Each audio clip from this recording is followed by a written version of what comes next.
Hey, what's going on, everyone? And welcome back to The White Flag, a podcast about getting off that endless treadmill of spiritual performance so you can find joy and rest in surrender with Jesus. I'm your host, Jonathan Moynihan, and today we're coming at you with a great interview with a guy that I have been following for a long time named Brady Shearer. He is sort of a guru when it comes to navigating the digital landscape and helping local churches do that well. And I also just think he's a really brilliant entrepreneur. He's an innovator.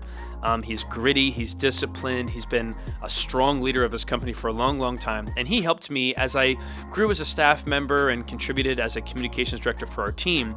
But the reason I wanted to talk to him specifically for our conversations on the White Flag is because I see him, and this is sort of a judgment and a projection. I've watched him as he seemed to do a really good job of designing a digital life where social and media and all those things really were tools in his life instead of traps.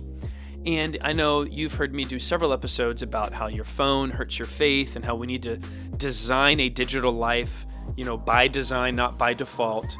And the kindness of Brady to let me connect with him. He's a very sought after thinker and communicator. He actually had just done a podcast before he and I spoke when we did the interview, but I just really was excited to break down what are some of the things that he's done as a mature follower of Jesus that enables him to be so engaged digitally and yet not fall into that trap that hinders so many of us from our spiritual walk. So really grateful for Brady to have him on. I'm really excited for you to take a listen to this episode. If it helps you or intrigues you, just want to talk more, reach out to myself at my website, jonathanmoynihan.com, or in the show notes, you will see information so you can follow Brady and reach out to him as well. But as always, please rate the show, review the show, repost the show, do all those things so we can help spread the word so that more people can adopt these practices of ancient surrender with Jesus as we navigate our modern world. So once again, here he is, Brady Shearer. Let's do it.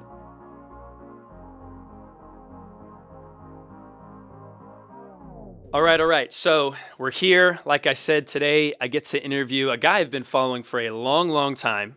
He's gone through many iterations of haircuts, I have to say, all of them handsome, all of them impressive. But here on the podcast today, we have Brady Shearer. He is the founder and head of Pro Church Tools. He has a lovely family. I think it's growing family. That's true. All right, there we go. And he is a faithful follower of the Toronto Raptors, much more consistent than Drake, in my opinion. Always been about the Raptors for a long time. So Brady Shearer, welcome to the show. Thanks for being here. That was an excellent intro, Jonathan. I'm glad to be here. I will concede and confess that one of the first things I thought when I saw you on the Zoom was, I was like, dang, that guy's hair is so good. So for you to return the compliment with unknowingly, I mean, there you go. I appreciated it. Yeah, bud. So real quick, how do we think the Raptors are doing? Like, where do we stand on how the playoffs are going? Well, listen, we're recording this, well, you're going to know the fate of the Raptors by the time you're listening to this. We're recording this. Game 5, elimination game for the Raptors is tonight. Oof. Look. Where is it?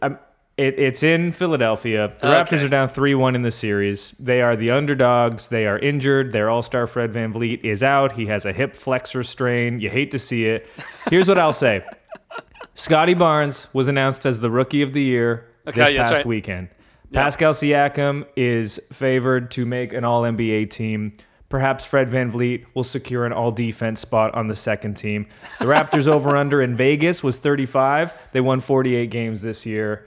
Nobody expects them to make a championship run.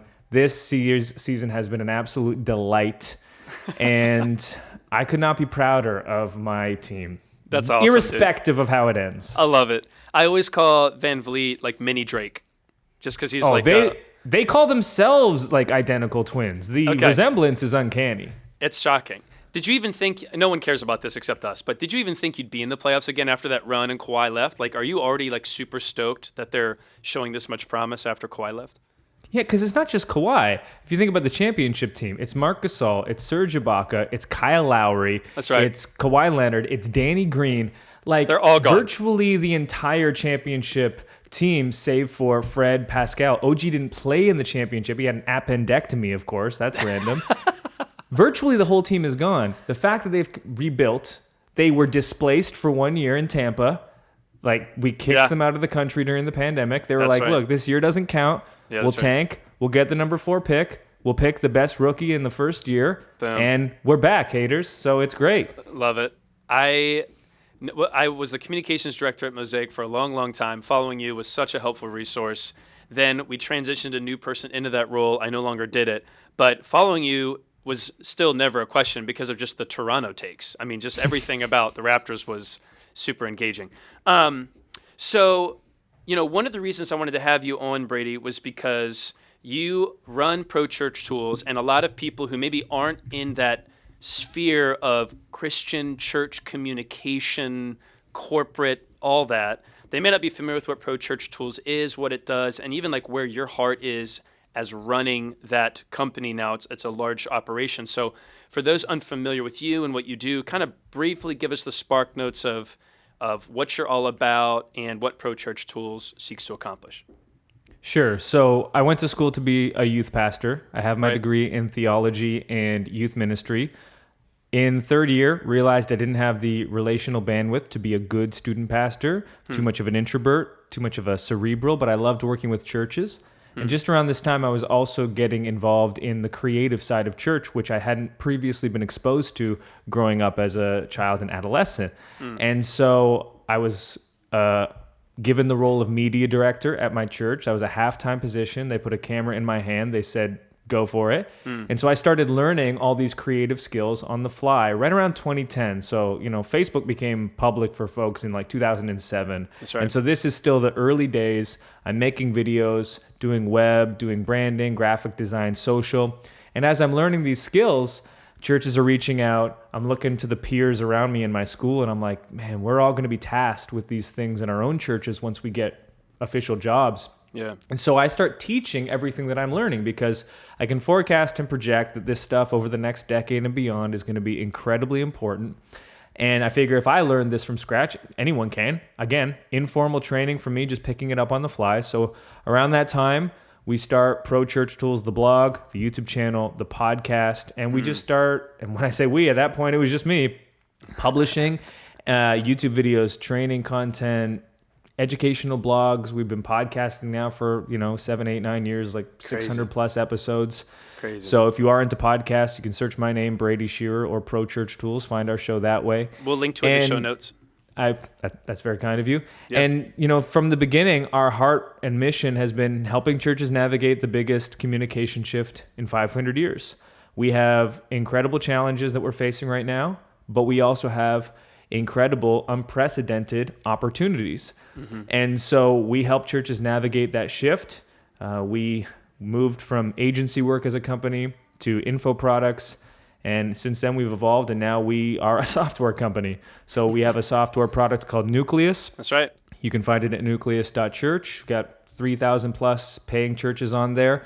Crazy. And we're a team of about 15 now, engineers, devs, customer support, creatives, designers, product, and everywhere in between. Been at it for about 10 years, but the through line since day one has been helping churches with free educational content. That's how it sounds like you got connected to us and how most got connected to us, and that's what we love to do the most.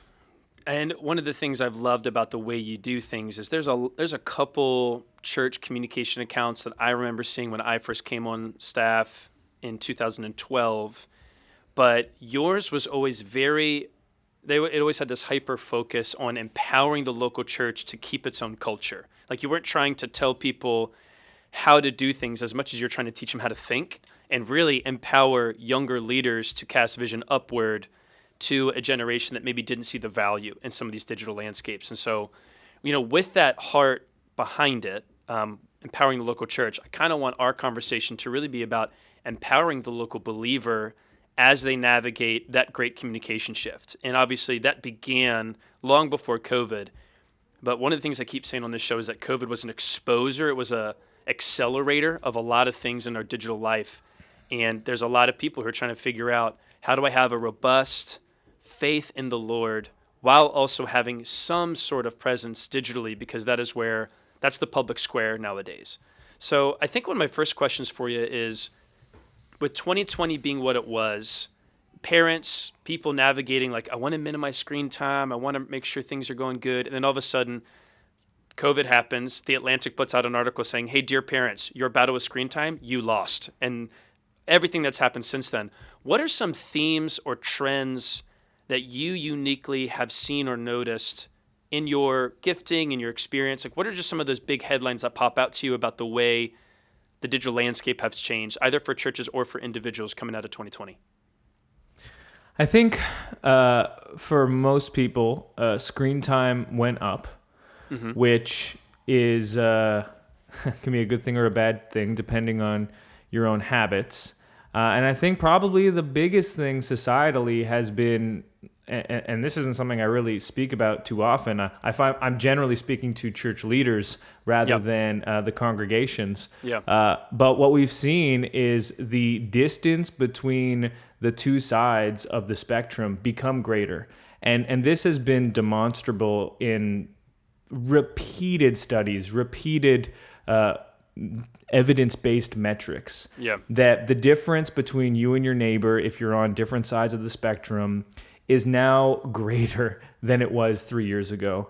And this has been one of what I would say the unfortunate side effects of digital as we kind of try to figure out what I would call digital hygiene. We don't yet really have accepted standards on that. One of the side effects has been the fact that our own beliefs have become like cemented and entrenched and in many ways mutated in really unhealthy ways, which is creating that gap between the two sides, which makes obviously discourse much more difficult. But to speak to that digital hygiene thing, one thing I often try to impress upon church leaders is we're living through the biggest communication shift in 500 years, like I said, and it's still very, very young in its infancy. Like I said, Facebook becomes public 2005. Google Maps is, 2007. Google Maps is 2005. Instagram, Dropbox, Uber, Spotify, TikTok, Twitter, Snap, all of these platforms, Slack, Evernote, that are so crucial to our day-to-day lives didn't exist pre-2005.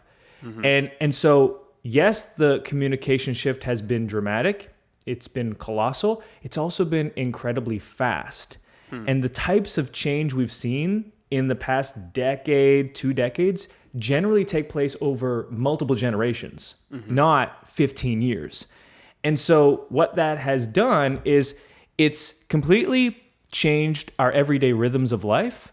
And we haven't yet kind of figured out like what is appropriate digital hygiene to use these platforms in ways that are going to be empowering for us and not destructive or corrosive to our own souls.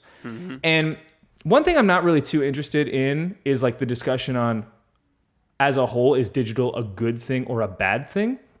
I think you could probably make the case, and it would be convincing, and I would be fine agreeing with you, to say that digital on the whole is a net negative. But I often think about it sometimes in respect to like automobiles. So automobiles come around and they similarly completely change the landscape of what everyday life looks like when automobiles become something that the average family, average household can obtain. I think you could make the argument that automobiles on the whole are a net negative for society, for the earth, for all of us. But there's really no escaping the necessity for automobiles in the world. And perhaps you live in an urban area and you can get around using public transportation. But for the society that we live in, unless they became outlawed because we really needed to make a dramatic shift and policy forced it upon us, and that would be tremendously disruptive on its own, you can't really escape the necessity that automobiles exist. And digital's much in the same way. Maybe ideally it would not exist entirely, but that's just a hypothetical that's not going to be informative for our day-to-day life. And so personally developing digital hygiene is crucial to navigating the world of social, of digital, and making sure it's empowering for you on the whole rather than corrosive. So I'd never heard the analogy to mention automobiles. That's really interesting because you're right. When you look at the collective sum of everything that's come from automobiles, looking at it the same way we look at social, you would call it a net negative. That's really interesting. When you talk about digital hygiene, yeah, it sort of began coming out of that polarization that we're actively navigating. But you're even getting to the specific of the individual. Like, how well do they take care of their own digital brand and its how, not digital brand, but digital self, and how that has ramifications on their emotional psyche and physical self. So when you say digital hygiene, it's a new phrase I'm not familiar with. I want to make sure I understand. You're talking about the same way that personal hygiene affects your well-being. You're bringing up digital hygiene in the ways it affects your well-being, right? That's correct. Okay. So that would be usage. Mm-hmm. It would be consumption. Mm-hmm. It would be who you choose to follow. Mm-hmm. It would be how you cater your own feed. As a very practical example, traditionally on social, and by tradition, I mean, hey, it's been 10 years. Yeah. We've kind of just followed our friends, right? And we add our friends and family, and then the algorithm does its thing and our newsfeed becomes what it is. Well, one way to, elevate your usage of social and improve your digital hygiene is to not let the algorithm tell you what you're going to be seeing, but instead tell the algorithm what you want to see. The thing about algorithms is that they are reflective of human nature for the most part. The goal of a social algorithm is to increase the overall session time that you spend on a certain app. Yeah, they want to keep you there. Exactly. Because then they can serve you more ads. That's primarily how most of these platforms are monetized. Yep. So it's all about session time. So if you understand that an app wants to increase the amount of time that you spend on its platform, we reverse engineer that and think about the different ways that an app could do that. It's going to drift towards the lowest common denominators of humanity. Which tend to be aggression, anger, division. Outrage, things that'll make you... And you don't have to be commenting either. Like, you don't need to comment. You don't need to like. It watches where you hover. So every time you're on a feed and you see that one person that you're friends with and you don't even know why they're on your feed, like, you know them, but you're not, like, close... And they're always posting stuff that's wild, and you're looking at it because you kind of enjoy a little bit of hate scrolling, right? You're feeding into the algorithm. The algorithm is agnostic for the most part. It will prey on the worst of humanity, not because it wants to do that over the best of humanity, just because the worst of humanity tends to increase session time more than the good. So digital hygiene, we need to be aware of that and intentionally focus on telling the algorithm what to do, because the algorithm doesn't want to serve you things you don't want to see. You know, it's the classic thing of, I go on TikTok and all I see are underage women dressed, or underage girls dressed provocatively. That's really? How long have you had the app? Oh, like several months. Be like, that might be more about you than the app, my friend. That's a good point, You need to instruct the app and instruct the algorithms on what to do. They will not keep showing things you don't want to see if you continually tell it you don't want that. If you keep seeing things you don't want, that's probably more of a reflection of you, a reflection of me, than it is the algorithm. And so that's one practical digital hygiene step. Unfollow the person that you recognize you're just hate scrolling for. Tell it on TikTok, hold down and press not interested when you see something that you don't like. And then when you see that same thing that you don't like, don't hover over it and give the algorithm conflicting messages.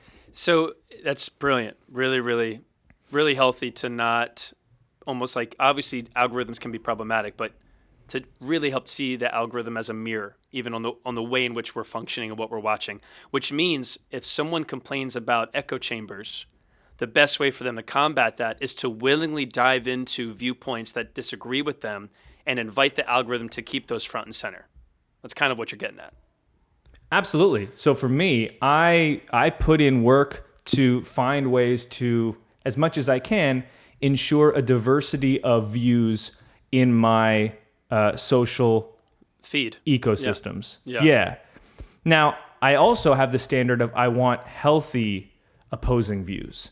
Diversity of opinion doesn't mean I want someone who is a bad actor or, as I would see it, a grifter from their particular perspective on my feeds just for the sake of diversity, because that's not healthy diversity. You're not following the QAnon flat Earth crowd, is what you're saying? Right, exactly. That diversity is not the right diversity that I would want. Okay. But, I'm a Canadian, so compared to most Americans, speaking generally, I'm going to be more on the left side of the spectrum than the average American. So, curiously, because of what I do, most of my Facebook feed, as an example, is American. Mm-hmm. People that know me, that add me, and I go, okay, I have certain thresholds that I have to meet if I'm going to add you, but I'll add you. We confirm as friends. And now your viewpoints are seeping into my Facebook feed.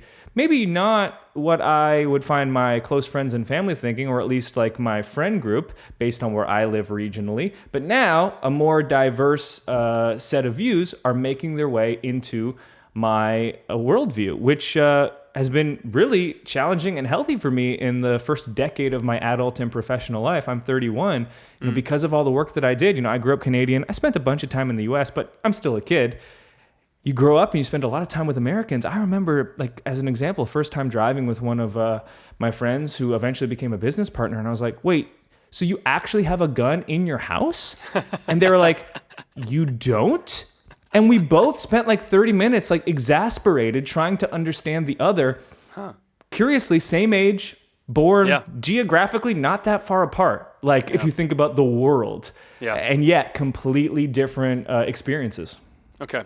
So another manifestation of digital hygiene that I think I've stumbled into, we've talked about this on the podcast a little bit, but it's this idea that when we're not intentional with our digital life, that ecosystem you talked about, we will sometimes allow voices into like the intimate spaces of our life that we would never have allowed any other way. So for example, you're in the bathroom or you're in bed, like highly intimate space, and then you're listening to the opinion of someone that you would never actually invite into that physical realm, but you are digitally. So can you speak a little bit about what you've done, or what even your family or the coworkers that you lead? Because I know you have a highly engaged leadership style with your business. You go in for spiritual retreats, you pray for each other, like it's a ministry in and of itself. But can you talk for a bit about how you go about choosing the environments and the voices that you allow in, and how those things overlap sometimes to be healthy? Yeah, so the first thing is determining which platforms you use maybe personally versus professionally. And this won't be true of everyone, because not everyone would be a content creator to the scope that I am. But so I'm on Instagram. I publish quite frequently. I'm very active on Twitter, not publishing, but I use that platform personally that I really enjoy. And then I spend a bunch of time on TikTok, a bunch of time on YouTube, publishing and consuming. Facebook, very little of either. But then even Instagram, like I don't consume that much. Like it would be TikTok, Twitter, and YouTube as the three where I consume the most. Okay. And I just have like, you'll see, if you can go to like following and followers on my accounts, and you'll see the disparity. Like I follow very few people, and I use my social platforms, those three. I wouldn't say I use either of those three, maybe Twitter a bit, in spiritual ways. Like I don't go on those platforms to engage with spiritual thought is a better way of saying that. YouTube, I follow fitness folks. I follow creatives that are teaching me how to like storytell better. On TikTok, again, it's a lot of fitness. It's a lot of fashion on TikTok. And then Twitter is all sports. So like I use those platforms for like almost recreation, personal interest. When it comes to like challenging my worldview, when it comes to thoughtful, cerebral exercises, that's books and podcasts primarily. That's good. And so really categorizing how you use things can be helpful. Before I did this intentionally and thoughtfully, I basically just did an audit on all of my social platforms and tried to like see it from an outsider's perspective.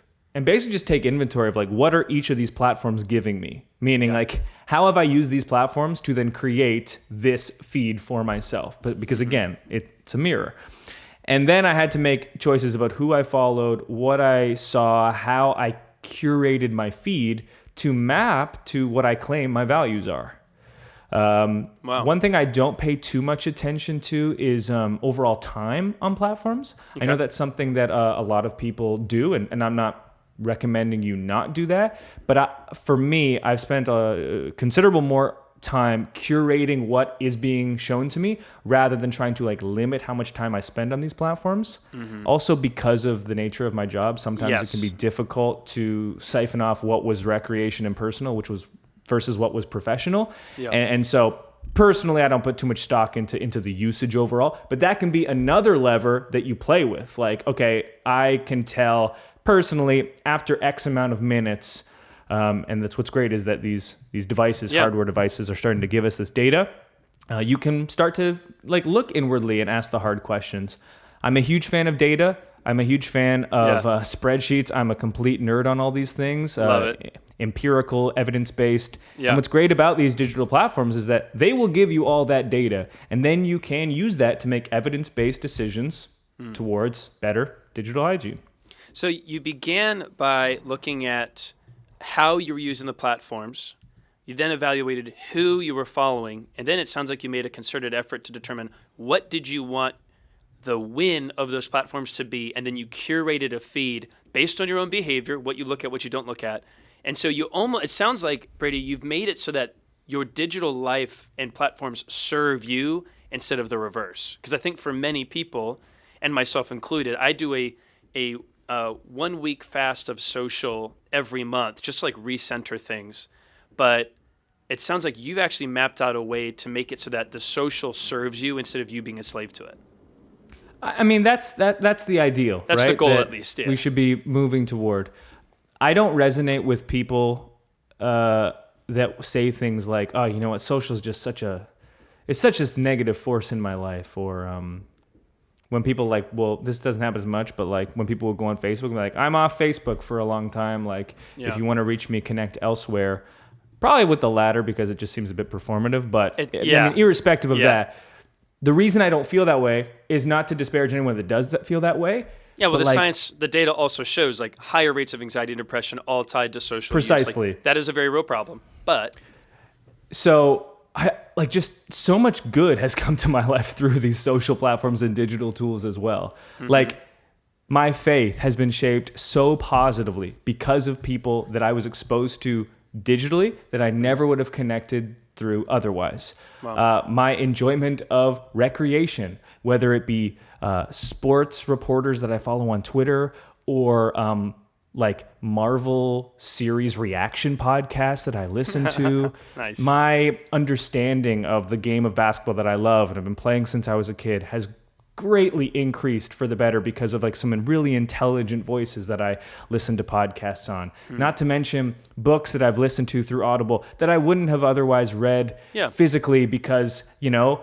that demands complete focus, whereas Audible, you can do something physical while still engaging your mind at the same time.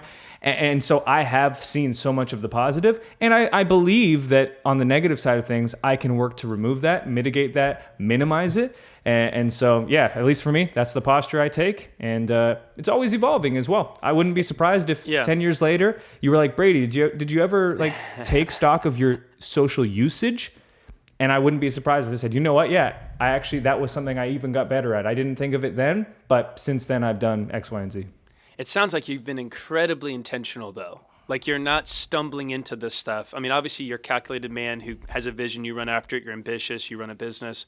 But there is my judgment I make about you is there's a maturity behind this that I think most people don't take the time to consider. And that's how they get sucked into the trap that can affect like the neurochemical makeup of our brain, the way the algorithms kind of train us. So you've been at this for a long time. You've actually grown with the algorithms because 10 years ago, some of this stuff was coming online for the first time.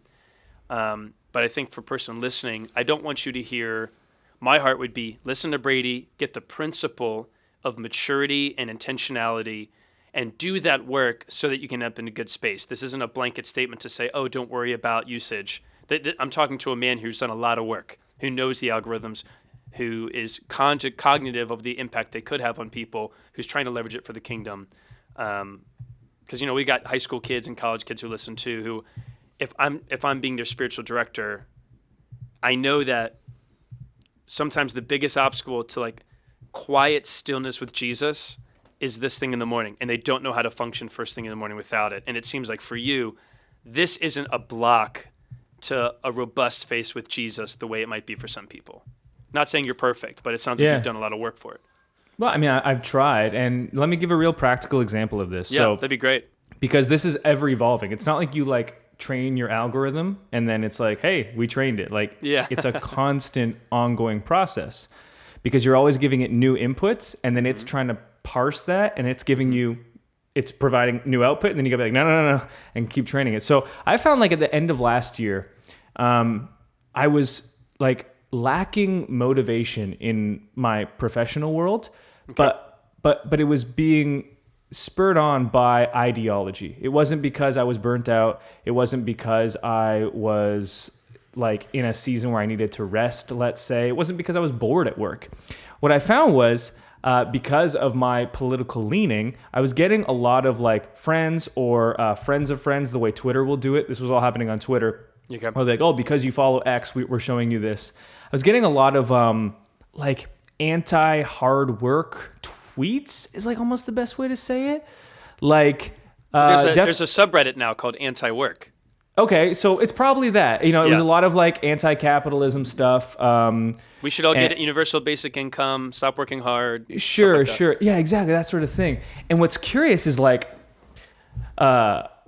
policy-wise, the reason it was showing up on my feed was because I was like, yeah, sure. I mean, I love universal healthcare here. I am very comfortable family-wise, like with our business and everything. But yeah, if you want to give, UBI, I was like, sure, I'd vote for that policy. Like that was my, like, that's probably my policy belief. I think it hasn't actually been proposed, so it's not like I've had to think deeply about it. But on the surface level of Twitter, I was like, yeah, that aligns. Like it aligns. So it wasn't like something was showing up that I was seeing and being like, I don't want to see this. This wasn't like provocative content on TikTok that I was like, this does not align with my values. It did align with my values. Yeah. So then I'm doing one of my audits and I'm noticing like months later, I'm like, I think that these tweets have affected me subconsciously to the point where I'm not as motivated to work. And I was like, they don't go against my values, the tweets, but what they've created does go against my values. So I unfollowed those people and then just did like a week of like not interested.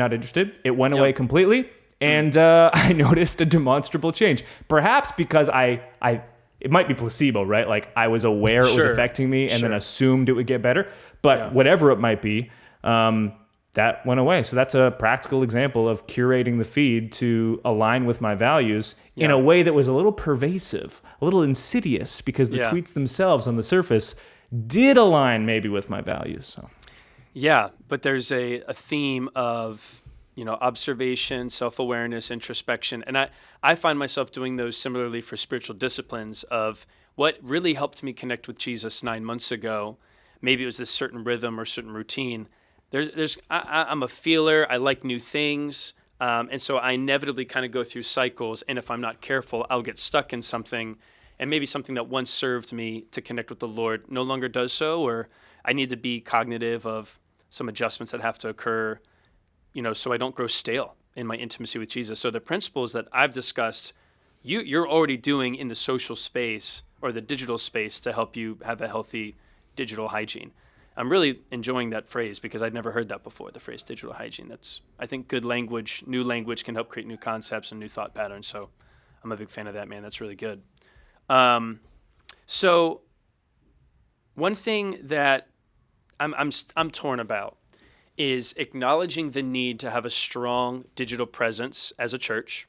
I'm a minister, public platform with the podcasts, preach sermons, all that stuff. And yet at the same time, I personally don't have like this huge interest in digital, having a digital life, but I know it's a necessity, like you're saying. So, push back on me a little bit about those. I mean, there's parts of me where I just want to be like a nihilist and get rid of it all and go be a hermit. I've got pastor friends like in California who have done that. And part of me is like, I would love for what that might do to my soul. I would hate for what it would do for my mission. And the mission supersedes my own preference. So I'm going to lean in and be a part of it. But what would you say to somebody who just wants to like blow it all up and give up and sort of disconnect from that digital space? Would you encourage against that? Would you say maybe that's good for you? How would you respond? Personal question first. Do you enjoy the podcasting side? I enjoy the podcasting side big time. Like I'll listen to podcasts. I love long form conversations. YouTube is good. It's mostly just I did TikTok for like 3 weeks when the pandemic hit. And then I found myself coming home and sitting in my garage scrolling for like 20 or 30 minutes because it's so addicting. And it was I have 3 children under the age of 5. So it was just taking away from the precious limited space I had. And I just thought, based on what you're saying, I was not mature enough to really step into that. And so I deleted it, and I haven't been on since. And when I think about all you've done, I'm like, oh, I could be on it. I'm just not willing to do that work. Like, I'm not interested in that. So I love the podcast space, love YouTube space. I probably don't listen to as many podcasts as I should since I'm in the world of podcasting, but I'm not against digital. It's mostly just like that Instagram brand, TikTok. I cringe when I see like those TikTok preacher guys. I mean, you know what I'm talking about. It's like they have a half-eaten bowl of soup and they decide to try to do a 6-second sermon on it. I'm like, man, just go read a book. Just stop. So that's about me. It's not about them. That's about me and my judgments. But I have a series of thoughts here. One, as I expected, you're not against digital. There are certain verticals within digital that you're not especially interested in.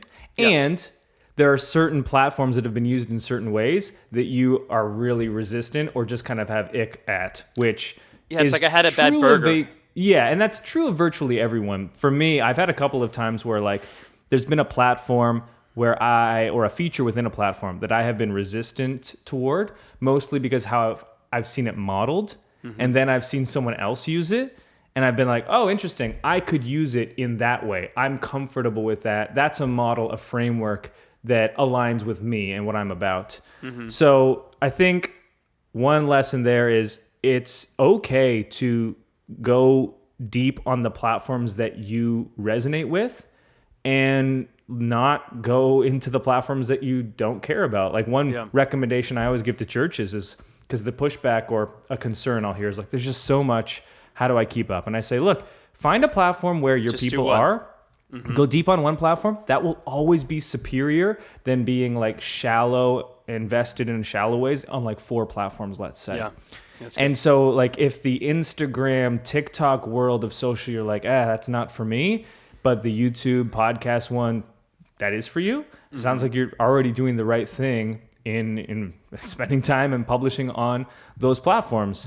Another thought that comes to mind is like, there's always going to be a vulnerability in the church space if the person who is in charge of social doesn't have a passion for it.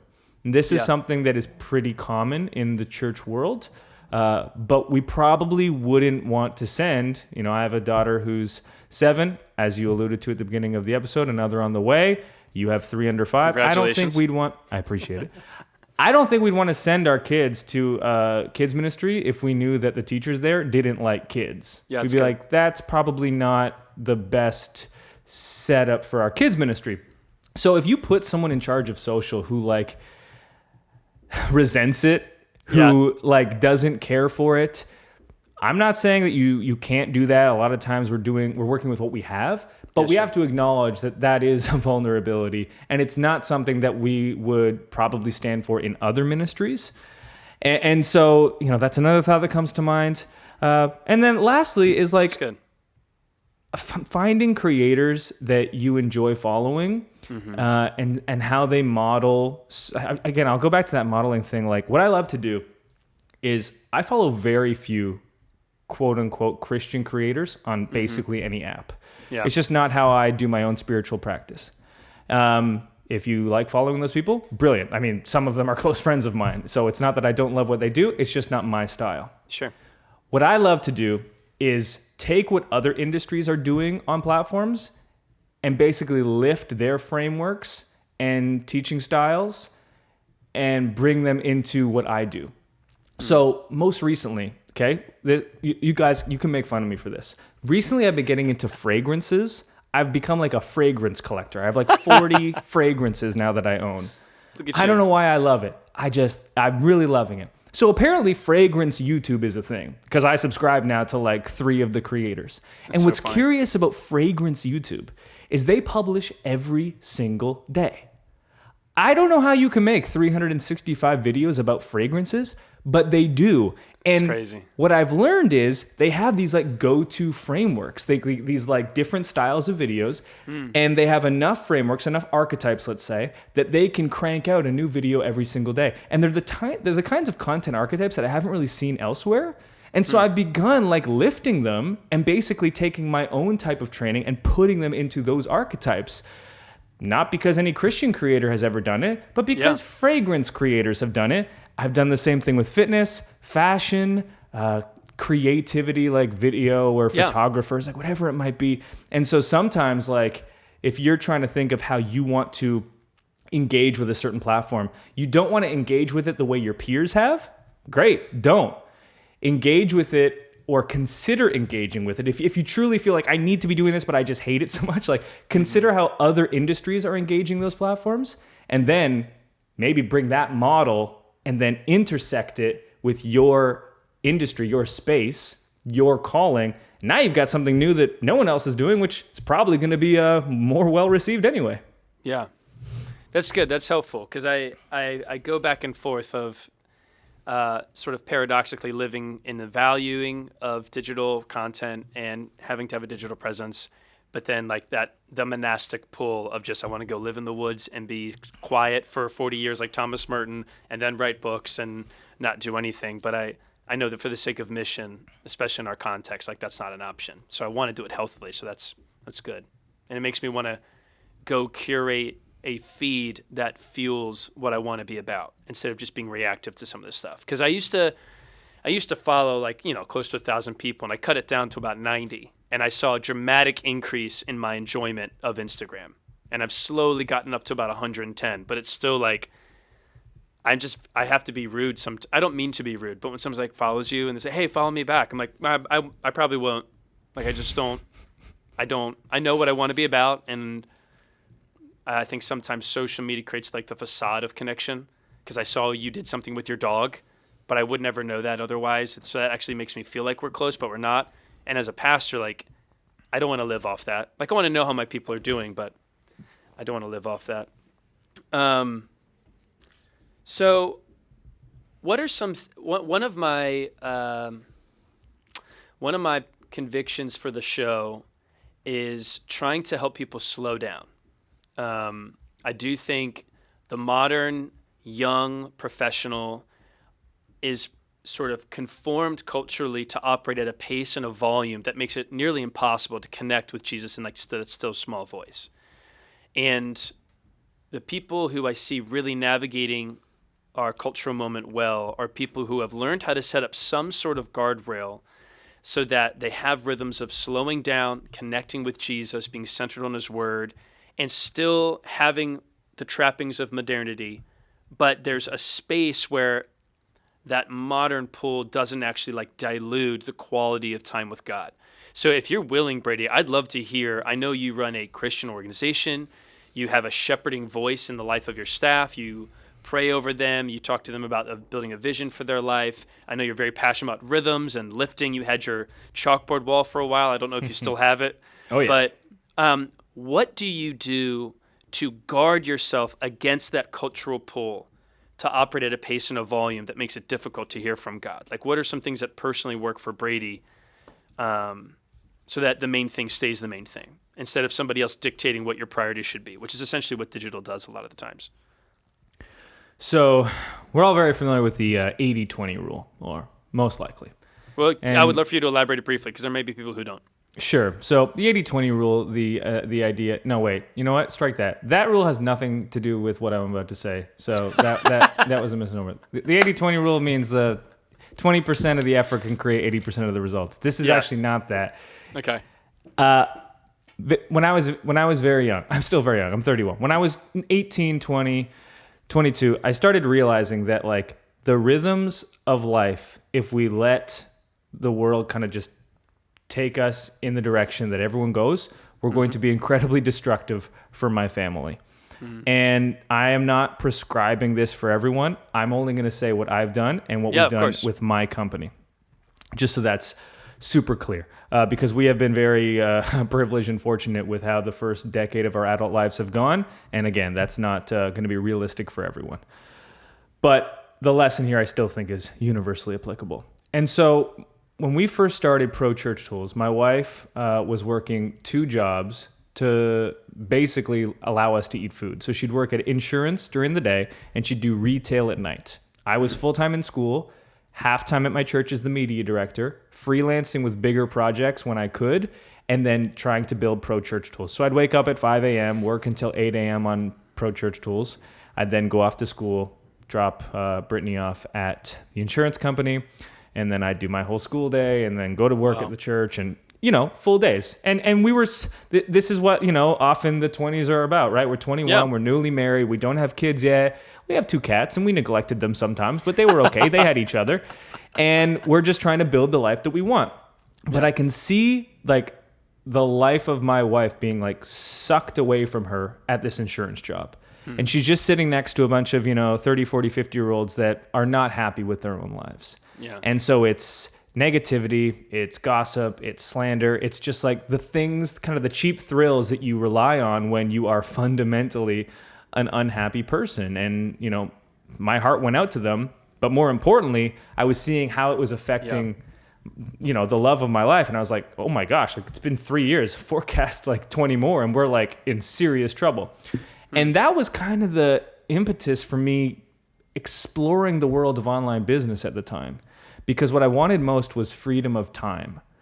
I figured if I could just replace my meager church income, which was $1,200 a month at the time, I was then I can start working on Brittany's income, and we don't have to live extravagant lives, but I want control over our time. I don't want someone saying, you have to be here at this time and leave at this time, and the hours in between, you're going to hate them.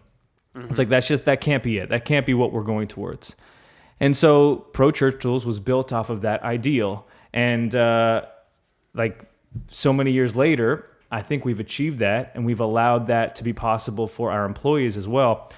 What I'm trying to get at is that there are certain hacks you can make on the margins, certain changes that you can make on the margins. But if structurally your life is architected in such a way, it's going to be very difficult for you to truly embrace that slow way of living, because our entire culture and society is structurally made in a way that's antithetical to that. Yep. So for our That's really company, well said.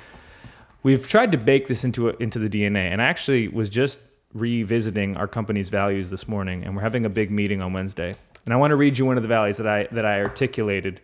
And there's 5 values that we have at our company. This is the second one. The value is just vibes, all caps. Now let me read the description, which will provide more context. Okay, value number 2, vibes. Productivity is not the highest goal. The bottom line is not the ultimate motivator. For what will it profit us to gain the whole world yet forfeit our souls? Practically, this could mean choosing a hybrid work week over peak efficiency, or investing in memorable shared experiences instead of stashing a bit more away. Structurally, we will not sacrifice our collective well-being on the altar of private enterprise. So what we've tried to do is code this ideal into the DNA of the business so that it's not just true for me, the founder, but it's also true for our employees. And so we do have a hybrid work week. People work at home Monday and Friday. We're in the office Tuesday, Wednesday, Thursday. And, we've always strived to, compensate people well so that they can buy a home, so that they can have a partner stay at home if they choose, so that they can, pay all their bills and hopefully save for the future. And we're not just scraping to get by. And so it's all about some things I ask myself sometimes. People say, what do you do with burnout? And I ask myself, is this a feature or is it a bug? Yep. Is this a season of life, a temporary thing that we're going to get through? That's the bug. Yep. Is it a feature? And that speaks to the structural side of things. If your life is structurally made in such a way that will not allow you, you can try everything, but willpower, I just don't believe is going to get you through that. Yes. You need to make fundamental changes to the structure, because it's not a bug, it's a feature of your everyday life. You could do everything right with your phone, but if you're still going to bed at 1 and then trying to wake up at 5, you're not going to wake up with a passion for being able to be awake through a prayer time with the Lord. You're talking about those bigger picture things about what you say yes to, the other, 23 and a half hours of your day. And those are the larger decisions. So I really like that, because you didn't even talk about I do this one thing with a phone, or I do these couple things. It's more so about those bigger things that we often don't want to face. I forget who said it, but your systems are perfectly wired to get you the results you're getting. I think Carey Nieuwhof stole it from somebody else, but that's essentially true for spiritual disciplines, digital life, everything. So yeah, it's really well said. I mean, in the same way, the algorithm is a mirror of what you tell it. Like, your own results in a lot of things that we do have control over. Plenty of life we don't have control over. Like our outputs are also often reflective of our inputs, and we do have control over those things and taking control of them. And making hard changes. Again, lucky for me, I made them when I was 21, and they worked out as I intended pretty early on. Change becomes harder the older that you get, I imagine. It seems that way so far. But again, just these are the beliefs that I have. So It's really helpful, Brady. Thanks. I have one more question for you if you have time for it. Yes. And I think this might be one of the things that you and I would disagree on, but if we were sitting down getting a beer or cocktail, I don't know what your drinks are. I don't want to presume that you drink alcohol, but I always see you with like LaCroix when you do your podcasts.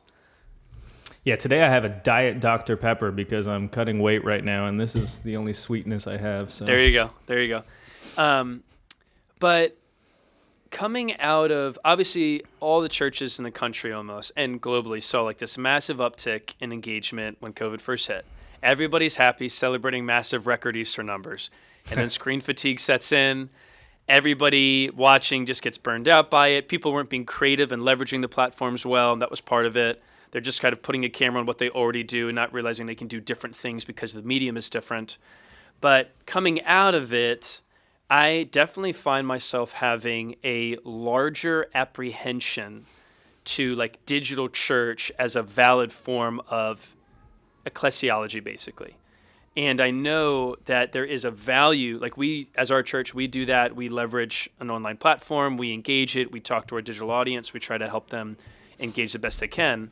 But I'm seeing less and less evidence that makes me believe that it can be a substitute, not a supplement, when it comes to building authentic community.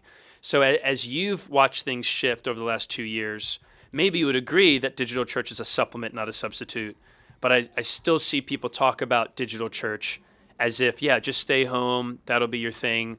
What would you say to that? Where are you at with that? Like, how would you advise a church or a person who's navigating that, like, well, my church I just watch online right now and that's good. Is that good? Is it okay to just like talk to a online pastor in the YouTube comments and that's all you're getting? Like, what's your heart for people as you kind of navigate building robust faith and a robust digital expression? So if you go to prochurchtools.com, you'll see our big headline. Mm-hmm. The big headline is Seize the 167. And that is a pithy way of saying that there are 167 hours beyond Sunday service. Mm-hmm. If we're going to say Sunday service is 1 hour for the sake of simplicity. How is your church sharing the good news and reaching people in those 167? Because we have such opportunity to do that in ways previous generations never had. Yep. That talks about taking advantage of what's outside of Sunday. Yes. Since the inception of our company, I have never considered digital to be a substitute. It has always been, in my mind, a supplement. That was true long before the pandemic.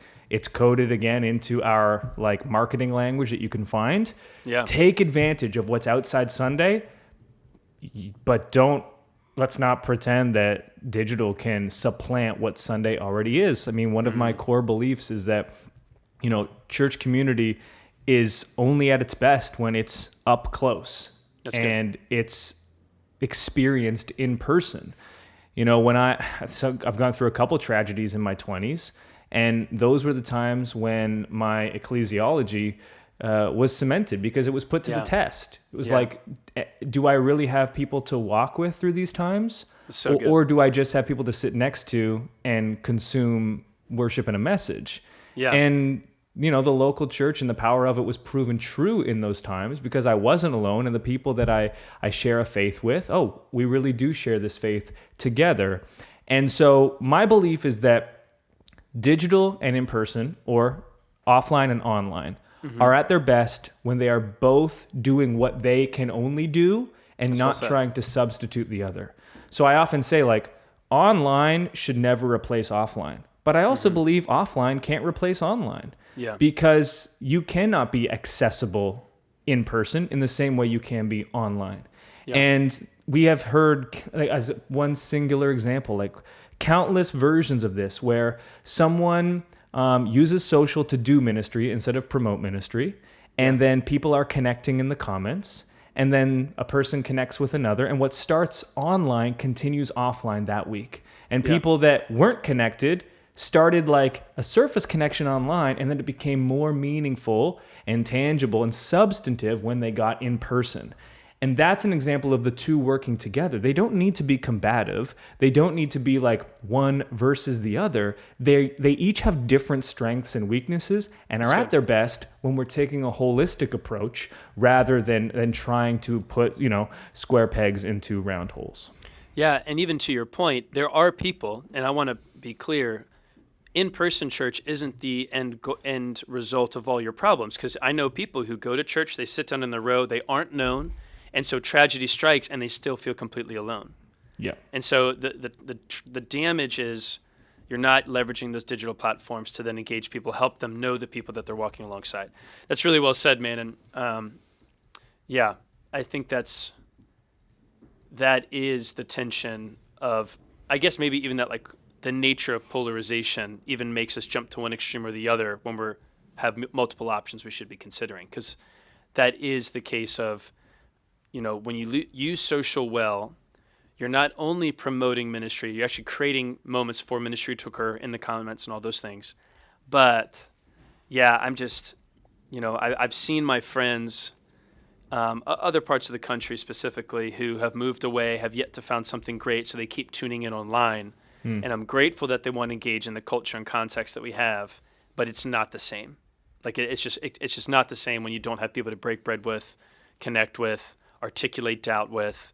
There's a one-way nature to ministry that happens if all you do is digital. So really well said, well articulated, man. Brady, if people want to learn more about you, about Pro Church Tools, or even want to keep hearing from you as an authoritative voice on helping people have a healthy relationship with these ever-changing digital dynamics, where can they follow you? How can they stay connected to you? Yeah, you can just search my name, Brady Shearer. That's the handle on all platforms: Instagram, YouTube, Facebook, TikTok, Twitter. And we can connect there. It's always me in the DMs. So if there's specific follow-up and you want to send a DM, Instagram's probably the best place to get a response. But I do get the most there. So if you at me on Twitter or DM me there, or DM me on TikTok, because it's only my wife and I sending each other back and forth TikToks, I'll probably see that one as well. So... dude, that's how I hit you up, man. DMs. Like, even like years ago, you were available to me when I had random questions. We were pushing something for Easter, and I probably wrote you like 6 paragraphs, and you like gave me a 1-sentence answer that was super, super helpful. But at the last podcast I was on, a guy from London, pastor from London, he said the same thing. Like, we connected through an Instagram DM, and my business partner first sent me a Twitter DM. He's like, "Hey man, I like your stuff. Here's my portfolio." And I was like, "Oh my gosh!" But I checked it out because I click on every one, and that eventually. That's cool. So the DMs, digital can lead again to like real relationship and real connection. So yeah, I have access to some mentors who I don't think I should ever be allowed like at the table, but it just began with just people of integrity being available. That's the big part. Like you operate in a way where you're interruptible, which is what benefits other people and benefits everybody who's listening in today. So Brady, thanks for your time, man. Seriously, grateful for you, dude. I appreciate the invite. It's been a blast.